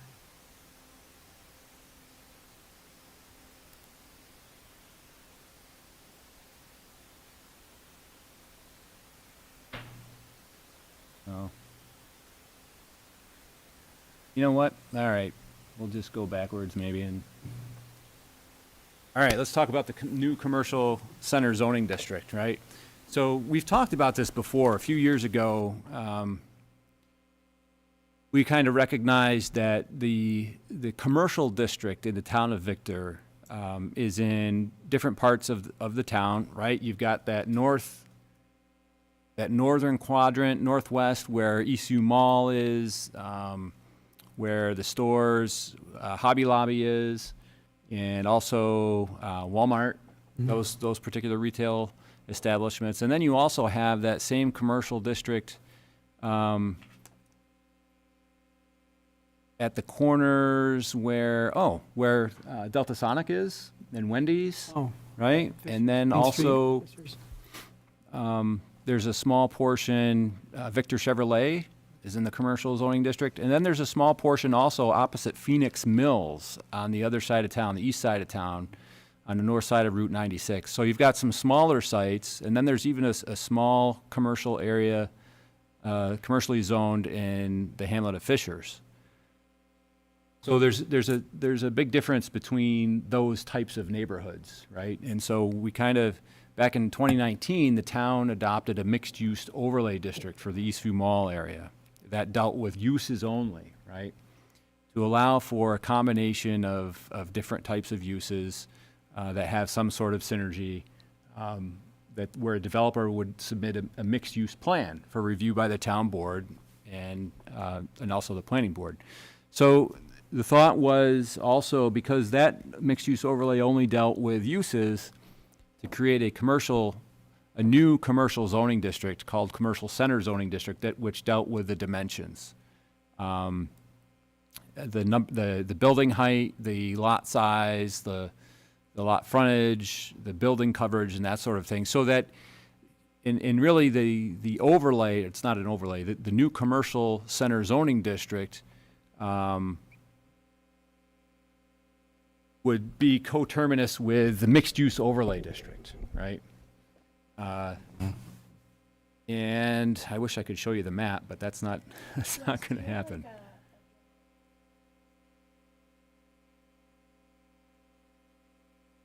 No, I don't. No USB drive. That's all right. This wouldn't take too long. So, the idea is to create a commercial district, commercial center zoning district that's tailored to the Eastview Mall type of neighborhood, right? That could be used, it could be used somewhere else in the town should there ever be a need for it. But right now, it's just strictly for the Eastview Mall neighborhood, which includes like the parcel, the BJ's parcel, the movie theater area, but it doesn't go as far north as the Target store, the Home Depot, because that's actually a PDD. And what a great question, Al. Why wouldn't we just do a PDD for a mall? It worked across the street, but not here. It's- But this is all leading to taking that multi-use overlay that you spoke about and giving the board then, I presume, control over the dimensions. Yep. Signage, right? Yep, signage, building height, and so we're trying to be, the town is trying to be forward-thinking with the mall in terms of, the mall of tomorrow might not be what we know it is today or what it was back in the 90s, right? And that was kind of the purpose of the mixed-use overlay, and affording a new commercial zoning district map, commercial center zoning district, gives an opportunity to have maybe some different types of uses. For example, this hotel that we just talked about, right? That's I think it's 4 stories, right? And that's being accomplished not by the new zoning district, although the new zoning district would have helped. They're using the clustering provisions because that project, Eastview Mall, was a clustered subdivision back in, I don't know if it was the 80s or 90s. We're saying that it affords the ability to allow for that increase in height. But to make it a little bit cleaner, the town might be interested in adopting this new commercial center zoning district. And this most recent edition that you have in front of you also affords a little bit more of an opportunity for signage for what we might call a disadvantaged anchor location at the mall that sits way back. You know, it's the Lord and Taylor site, right? It's the one that has probably the least visibility from Route 96, but then does have quite a bit of visibility from Route 490. But there is a provision, there are some provisions described in this draft local law that would afford that particular anchor building, or any anchor building that, as long as it was 1,500 feet away from Route 96, the opportunity to have a monument sign that doesn't exceed, I think it might be 20 square feet? Yeah, 8 feet tall and 20 square feet.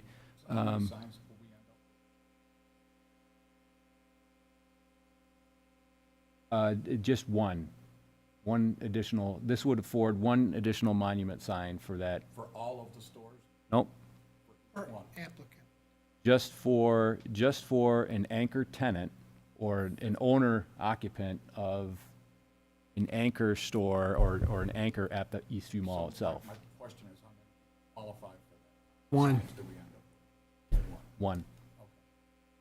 Yep. essentially Lord and Taylor. Goods an anchor tenant? It is. It is, but it's not 1,500 feet away. Oh, So if you look at the mall map, 1,500 feet is beyond J.C. Penney, I see, okay. which is essentially Lord and Taylor. So you have Lord and Taylor Right, Yeah. and/or the hotel.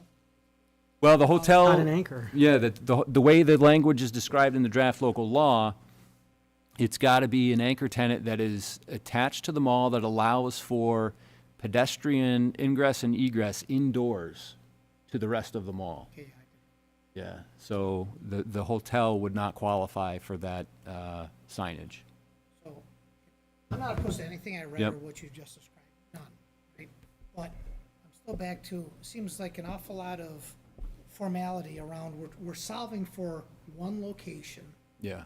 PDD could have also solved for this through variances or other mechanisms, but I'm not opposed to it, but it just seems like Okay. it's an awful lot of work to accommodate a situation that a PDD would have otherwise, could have accommodated. I think from a simplistic perspective, yes. And I guess I'm interested to hear that it actually is a clustered subdivision, and that by the clustering provisions, that's enabled then, I believe, the planning board to make the dimensional decisions. Is that right? Yeah, it's such a blurry area because it's not what I would traditionally anticipate the planning board having flexibility with is the height of a building, right? The clustering provisions allow for dimensional variations with maybe setbacks. It's more kind of the horizontal, more of that sort of aspect than it is building height. Because like a clustering subdivision where you're clustering a bunch, if you think of residential clustering, you're having parcels that maybe are a little bit smaller than what the code would typically allow for, but you're preserving a larger open space, right? Right. For environmental purposes, for benefits to the community. And so I can't remember exactly why Eastview Mall happened to be if Peter was still here, we could ask him. He's the historian. Yeah. Right, he is the historian. But I mean, we're dealing with the 4-story apartment buildings. Right. I can think of at least two. Yeah, they're coming in that under a are now 4 PDD. stories, And the town board has evidently indicated that 4 stories was acceptable to them, right? And that's something we're gonna wrestle with, I believe. Yeah. But in this particular case, we're looking at a 4-story hotel, right? So this 4-story thing keeps reoccurring under now multiple zoning classifications. Doesn't really make a lot of sense to me. I agree. I think, for what's being proposed and what we're going to achieve, yeah, that's fine. It just seems like it's kind of messy, that's all. Okay. The other odd thing about this is it says maximum building height 6 stories or 90 feet and accessory structures 35 feet. So where did the 6 and the 90 foot come from, I guess? Go big or go home. Well, even the hotel's 4 stories. And I haven't never heard of a 6-story Bass Pro Shop. Just saying. It's a heck of a climbing wall. Yeah, it is. Well, if you think about maybe some of the potential uses that could occur at the mall, Well, you could- the anticipation maybe at one point a couple years ago was that maybe you would have a 6-story hotel or maybe a conference center. Yeah. Or, U of R did that out of Marketplace. U of R, yeah, medical facility. Right. Look, But even that's, there, through PDD, that could be defined to be 30 stories. I guess, right, there's. so the issue I have with PDD is it's a planned development district. Yeah. So every time you want to change something, you're changing the plan. That doesn't jive with me either. We mean everything and changing something. Well, if it's a planned development district, all right, this time we're going to put a hotel and a Bass Pro, but that could be the plan. And then, 30 years from now, you come back and say, oh, we're going to change our plan and do something else. Whereas if you have a zone, if it's zoned with certain parameters. Right, but even in that scenario, Yeah. worst case, right, checks and balances, it comes back before the planning board Yeah. in 30 years, it says, we were only kidding, it's no longer gonna be a Bass Pro, it's gonna be. Right, but Football stadium. Penny's could be next, but they're not 1,500 feet away, so. I think, Wes, correct me if I'm wrong, but by doing it this way, it would afford the planning board the opportunity to have more control over where the taller buildings are on the site, right? Where a PDD, it's typically very prescribed at the town board level, like the site plan. Well, in fairness, the Yeah. town board doesn't seem to have an Right. issue acting on things when they want to. And the other thing to note, I think, is that 6-story number is from 2020, I believe. It could be. Totally unrelated to Bass Pro. Yeah. Well, I'm sure, but I'm trying to figure out where these came This from. now Is sets it- an upper limit of 6 stories, like, it Yeah. seems arbitrary Yeah, at this right. point. Is it for the whole site, 6 stories, or just the 1,500-foot plus? No, the 6 stories would be the entire commercial center zoning district. The So 1,500 plus is only for the road signage, Yeah. I think. So I you- see- the I mall see could this- grow to 5 more stories, the whole thing. Just like, the one in Minnesota? The Mall America? America's, yeah. That's at least 6 stories. Huge. So there are some unknowns that might make, I don't disagree that the planned development district could be a solution here. Given the area that we're looking at in the mixed-use overlay zoning district, there are some unknowns, right? So right now, we're dealing with one hotel on a portion of the site, and then potentially Bass Pro here at another anchor location on the site. But we don't, like, how would a planned development district be described for the rest of the rest of that area in the short term, right? And I guess maybe that's why we're looking at just this very, what do we want to call it, traditional look of just a new zoning district itself, Without new the zoning 6-story classification. buildings. Yeah. Well, is everything here, I might be reading too much into it, but is it only for any anchor store on the site? Or is it No, that would be the whole for, mall? that would be for the whole mall area. So, including LL Bean or Yes. Stickley or whatever, or Stickley may not be on their site, but, you know, everything, any building on the site, on the mall site, could be 6 floors, 90 feet high. Yes. Given the way that the regulation, the draft regulation Yeah. reads today, which obviously hasn't been adopted. You better plan for an exit off of 490 to get into the mall. I'm trying to stretch this, Yeah. you know, where can this go? But no matter how you slice it, it has to come in some form as a proposal Yeah. to the town board, and the town board has to kind of vet that proposal, so to speak, and bounce it back and forth, I think. I don't think it does have to go to the town board, once it's rezoned. But don't they take a look at it? Oh, that's correct, Yeah, yeah. and once it's on, but if it's a PDD, the town board can control that. Yeah, that's right. Susie, can you switch to my screen? So if you want to retain control over and do our job, planning, PDD seems like it's a better tool. well, I don't know, because the town board can make a PDD, and they don't do, this as a zone, you would have control over it, not give it up necessarily. I mean, put the apartments on behind. But if we take a look at Lehigh, isn't it the opinion with Lehigh and the way it's been presented so far that the town board was in agreement with the 4-story Yeah, proposal? right, they controlled that whole thing. Right. But if that's a PDD, right? If it was a zone, the town board wouldn't have anything to do with it. It would be No, everything. other than it could then be a 6-story apartment. Well, but right now, we don't have a choice. Because the town chose to define it that way. Correct, and that's But we have to PDD. approve dividing it up into 3 lots first, otherwise it's. Well, but my point was, if that was a zone, and they were required to max 3 floors, the town board wouldn't have anything to do with it if it was gone on a straight zoning with, you know, the town's code.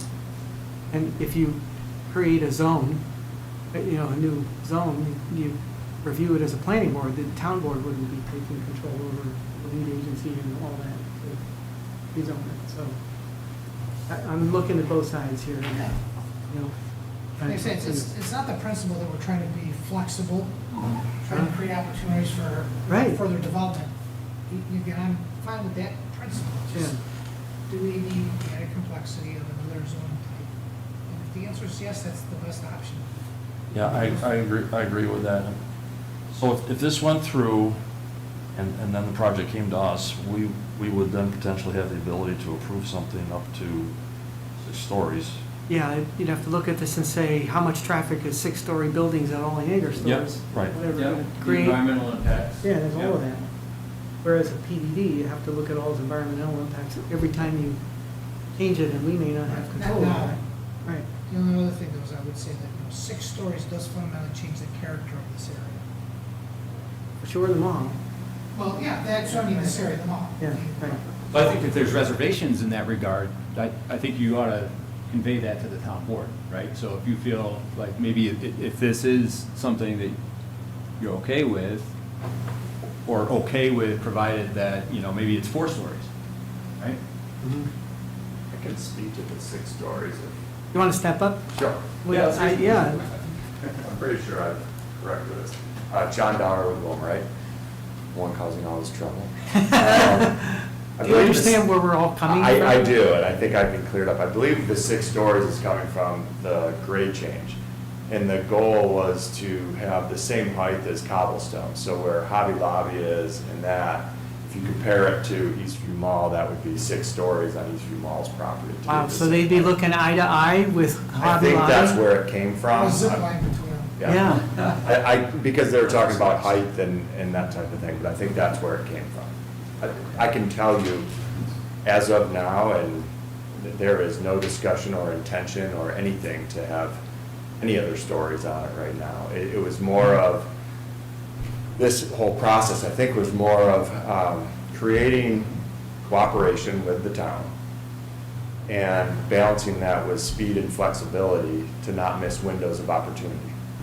And that's fair, I'm certainly just Yeah. speaking for myself, again, we want this commercial area to be vibrant. Yeah, So, we've demonstrated there's no nothing debate but about that, yeah, absolutely. So I hope that cleared up a little bit of what. Yeah, that's It's interesting, it's kind of to me, it's a little, I don't know, unusual to try to match elevations. Yeah. I If don't that's think it fair was- properties. I don't think it was anything more than, again, creating flexibility to meet opportunities, potential, nothing that's designated right now. And they used that as a measuring stick of something that was existing, an existing height with a commercial building.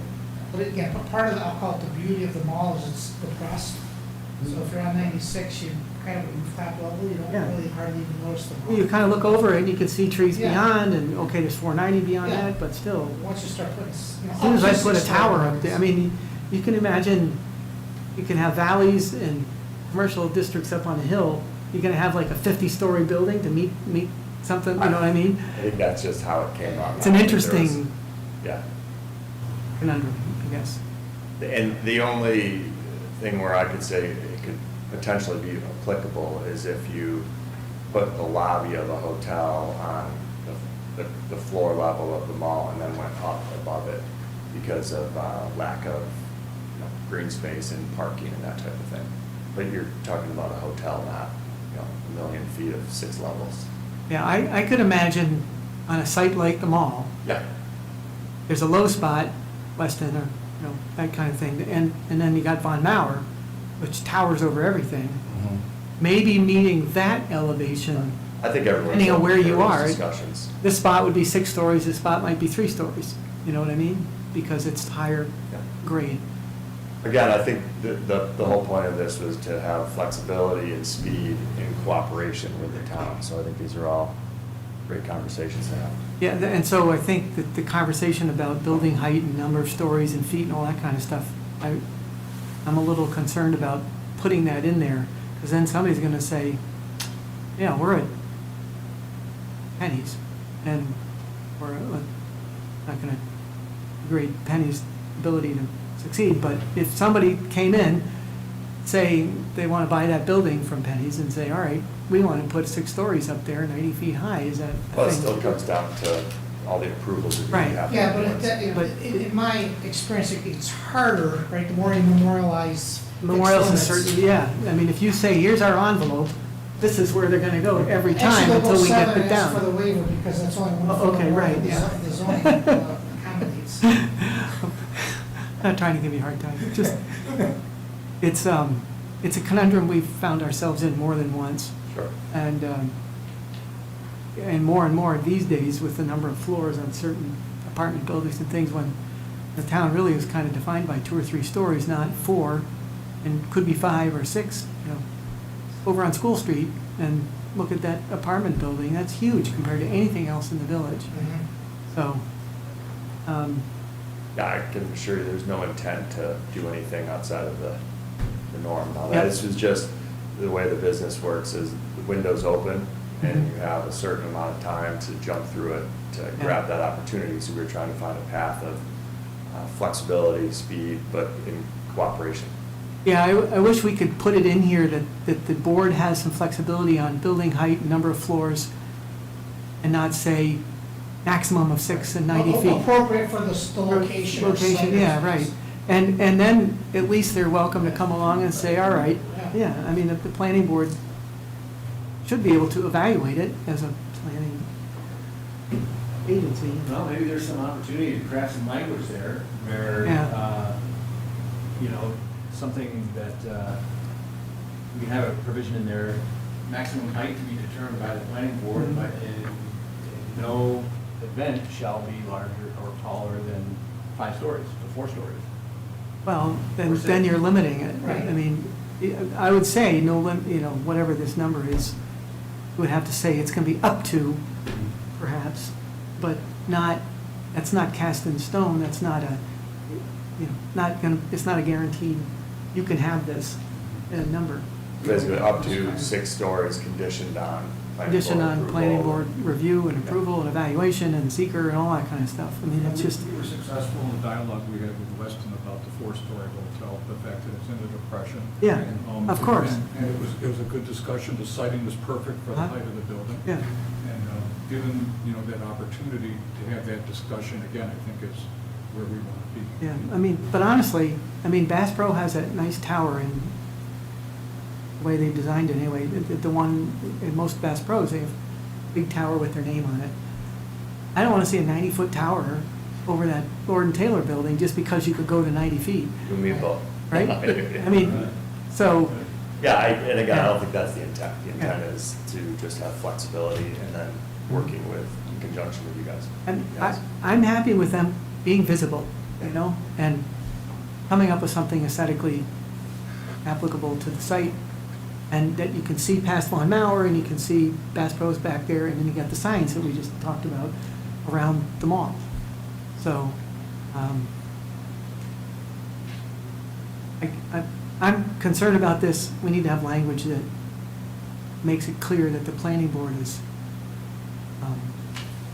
really kind of Makes a is determination. charged with evaluating these numbers up to these limits, and can make that determination without being dictated that, yep, you gotta go to 90 feet every time. You know what I'm saying? I do. Yeah. Okay. Appreciate your feedback and explanations, so, No problem. yeah.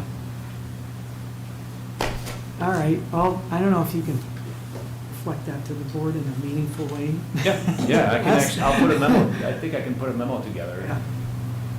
Okay. That'd be fine. Okay, anybody else have any other thoughts about this CC versus PDD? I was just curious from a zoning standpoint, if you were to rezone it entirely within these small limits that we're describing for the CCC, made it a PDD, would that be problematic? Would that cause, you know, Goodwill to want to put 2 stories on their building, or what's the downside to that? Stories on who's, Well, on any building, let's say you take a look at the Goodwill building, oh, across from Von Moore, okay? And it's only a single-story building, and they heard about this new zoning change and want to put a second story on there. Well, I guess they could have to begin with, but, they are adjacent to a historic district where we did have size limits, yeah. you know, around town. And that's why what was built next to downtown was limited. So that would kind of fall into what you're talking about, that's subject to the review and Yes. approval by the Right. planning board to consider these dimensional changes. I mean, a PDD by definition is something we have to do tons of review on, and just to To come up speak with to the right the, size. to speak to the streamlined process or the, you know, seeking an opportunity, it's a much lengthier process to With a create PDD. and/or amend a PDD. Is it? Okay. Right. Yeah, because that's where I was the going to. developer has to go to the town board, present it, you know, they have to actually Okay. apply it. Then it goes to you guys, this is all in step 1. Okay. It goes to you guys for recommendation, goes back to the town board. Obviously, that doesn't necessarily happen in that amount of meetings. Right. And then it Okay. comes back to you for site plan again. And then if something needs to be changed on the PDD, because it's so specific, they have to go back through the whole process again. Am I- Wes, So- correct me if so I'm wrong whenever- on any of that. So you create a PDD, and whenever one of those buildings, let's say, within that PDD makes a change, then the whole PDD has to? Yeah, you're Okay. redefining it. An alternative to all of that, though, would be to modify the PDD language to simplify that process. Right. Right, right. In general, you're talking more Yeah. systemic. So as opposed to making more complexity by adding another zoning type, right, you simplify the PDD to make it less cumbersome. But Is Victor Commons, Walmart, that's a commercial district, right? That's not a Correct. PDD. Correct. That's correct. Yeah.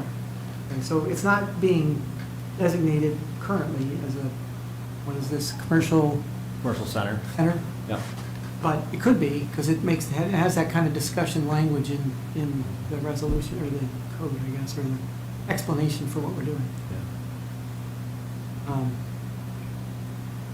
By the same token, you can, you know, if time is of the essence here, which I kind of sense that it is, I suppose you could go forward with something like this, so you can always override it. Up with a, Well, you could make a PDD out of a commercial center, you can always change your zoning, right? just like, But that would be more cumbersome. yeah. Because there wouldn't be a need for it unless you were putting a housing development in there or something. Right? High-density residential is Yeah, what right. I'm accustomed to seeing, yeah. So is the general thought process that this is key to enabling the proposed Bass Pro? No. Without this, it's Well, problematic. no, or- I am,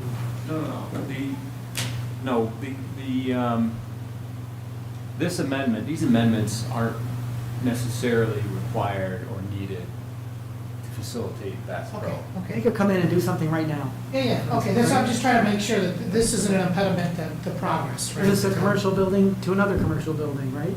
You know, it's Lord Taylor, they sell stuff, Bass Pro, they sell stuff, I mean, it's not Yeah, the medical center. I just know if the proposed dimensions or something were, Yeah. were what. Now was signage, clear on it this. would affect what signage they can put up there. Could always get a variance for that. Yeah, right? right, yeah, of course. True. I mean, I'm not speaking out of turn. They right could now. seek a variance. Yeah. So regarding Bass Pro, I don't think what's currently out there holds anything up from an application. Yeah, please. Yeah, maybe it does. I don't know. Well, that's what I'm asking, because if there's urgency to this, then. John Dower, Will Wright. There is emergency with the signage aspect to it, and that is very important for the Bass Pro Deal, Mhm. 100%. Which makes perfect sense. Now, that's the signage part, like Signage the portion, not entry, the one entrance sign, and then wayfinding and Yes. other things, yeah? Yes. Okay. How about on the building itself? That I'm not certain of. Okay. The things that we've talked about in the past with majority of you all has been the signage on 96. Okay. There's nothing in the proposed code change that would affect the signage on the building. Okay. What about the six-story fish? Again, the size and area requirement component to Salmon this ladder. was way before Bass Pro came up. Remember the boot, right? Right, oh, well, the boot, oh, that's a sign. That's, Boot and the fish, yeah. but it's not a PDD. All right, is there anything else that anyone, I mean, the town board's gonna hear all this, you know, by a meeting minutes. Wes is going to draft language, a memorandum based on your comments. Yeah, that's, maybe, okay. How did I do that? I, almost 9 o'clock. Okay. Is there, we don't have to take any action, right? It's more of a discussion, and that the town board is actually gonna act on this shortly? What I'll do is type up the minutes with everything and then pass it along to the town board. Mm-hmm. Yeah, I Okay, think that the public hearing, the town board is holding a public hearing, I believe, on the 24th Yes. of November. Yes. okay. Mhm. So this is our contribution to the public hearing, I think. Right, and obviously, you're welcome to attend the public hearing and voice your comments there too, if you want, so. But your message will get back to the town board. Yeah, Yeah. okay. Good. You ready for a motion? I'm always ready for a motion. No, we got the slideshow working now. Yeah, so right. sit tight. He's gonna go click, click, click, click, click real fast. Move to adjourn. Joe moves to adjourn. I'll second. Scott second, too quick. Yep. All in favor? Aye. Aye. All right, have a wonderful Thanksgiving, Yes, everyone. thank you. And if anybody has any other contributions for Ernie's gift.